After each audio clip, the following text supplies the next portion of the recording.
All right, Tim. So today we're going to look at the guillotine from kind of like a seated open guard, or maybe a hooks guard is a better description for that. But it's it can be any position where our partner's up on their knees facing us and we're coming up off our back. So it could be that I'm in a half guard. It could be that my legs are a little bit more open there. Again, it might be that my feet are just on the inside, all right?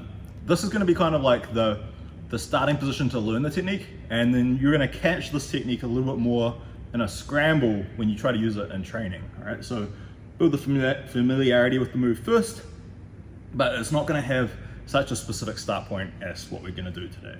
All right, so we're going to look at the guillotine, which is a choke on it can be a choke on the front of the throat or on predominantly one side. We're going to do the very throaty version today, so we're attacking the larynx using our forearm on the inside. All right. So this position generally works when our partner starts to lean over our hips. I want to be thinking about my squeezing position is right in the center of my chest, so I don't want to start leaning back. That's going to be an almost impossible position to control the head, but in fact I want to be seated and trying to lean forward as much as possible. So for this drill, we can start to set that up by just reaching forward, grabbing our partner's neck by the collar, pulling them in, and I'm going to pull them under the same side. All right. So the starting drill would almost be control, pull them under that arm. So back, control, pull them under that arm. All right.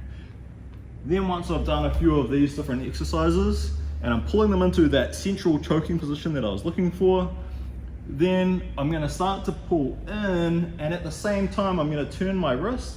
I run my thumb around the neck and under the jawline. All right. And so I like to keep that quite close. It means that if my partner tucks their chin a little bit, that I can kind of use my hand to wedge that space in, palm towards me on the far side. So I pull through, hand wedges through that spot, shoulder comes over the head so they can't pull the head vertically up. Wrist comes into place, and then I'm going to grab the back of my hand with my free hand. From this position, I'm just going to pull directly straight up. You can see the rose rising up to secure that space, and then I'm going to squeeze it in till she taps. All right, let's watch again. 1, 2, thread the thumb through, shoulder over the top, secure the grip. Now the last bit we're going to add is the Marcelo Garcia style high elbow. All right. So I'm going to bring my supporting hand over my partner's back, or as close to it as possible. Why would we do that? Well, hopefully we've got just enough space here for you guys to see. In fact, I'll make a little bit of space.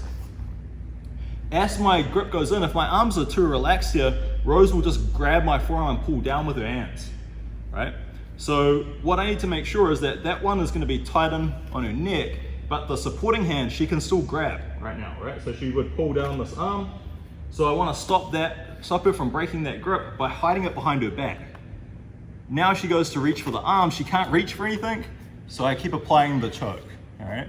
So you could do this from a turtle position as well, but just for the main drill from the guard, we want to look at it from here, all right? So I break her body position down, my shoulders are higher than hers, that should scream out, go for the guillotine. And then elbow behind, pressure on, and attack, all right? Cool. Let's look at a couple of different angles. I'll do one from this side here. So again, I pull her head under that arm. I like to think of this, been watching Westworld, as scalping my partner, but I scalp their throat with my thumb. Hand grabs the back of my arm, elbow goes high, and I just pull in. And I'm just pulling in towards my chest like this, right? Again, trying to make sure that I don't fall backwards and pop off the guillotine. The last thing you want to do is get to this point where you've secured it, lean back and lose them, all right? So try and maintain that shoulder forward position, pull them in with you, but stay on top of them, and then squeeze and attack, all right? So that was the Garcia style guillotine. High elbow, pulling upwards against the larynx, all right? Give that a go. So guys, just as we're working this with Rose, something to point out, when you're grabbing the back of your wrist and you're pulling up for the choke, I should be holding my wrist flat. My supporting wrist is the one that flexes, and I pull upward on the choke here, all right? What you don't want to be doing, what Rose was doing, was grabbing your hand and rotating your wrist. That takes the blade off their throat, but it also risks spraining your own arm.